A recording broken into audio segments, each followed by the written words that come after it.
একদিন পেশোয়ার হয়ে নুরিস্থানে যাব। তখন বস্তু বাসায় আওড়িয়ে কেউ রাত ৩টের সময় সাহারি খাওয়ার জন্য জাগিয়ে দেবে আমায়। 11তম রমাদানের দিনে আমাকে বাগদাদের কোনো এক পরিত্যক্ত স্থানে হয়তো ইফতার সমেত পাওয়া যাবে। এরপর 13তম রমাদানের শেষ প্রহরে আরবের এক দুর্গে আমাকে তসবিহ জপতে দেখা যাবে। ঘোড়ার হেসা ধ্বনিতে আকাশ বাতাস কাঁপিয়ে দিয়ে 23তম দিনে ফিলিস্তিনের পথ ধরব।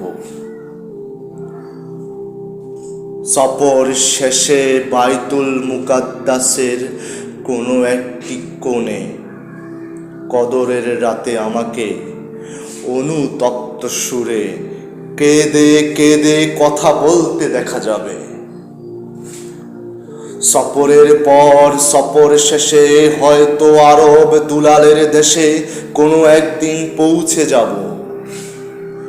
তখন রবের ঘরের কোনো এক পাশে অবনত মস্তকে আমাকে ফরিয়াদ করতে দেখা যাবে। মরু ঝড়ের দিনে ওটের পিঠে ভর করে মদিনায় গিয়ে কোনো এক ভিনদেশি মুসাফিরের সাথে আমাকে একদিন খোশ গল্প করতে দেখা যাবে।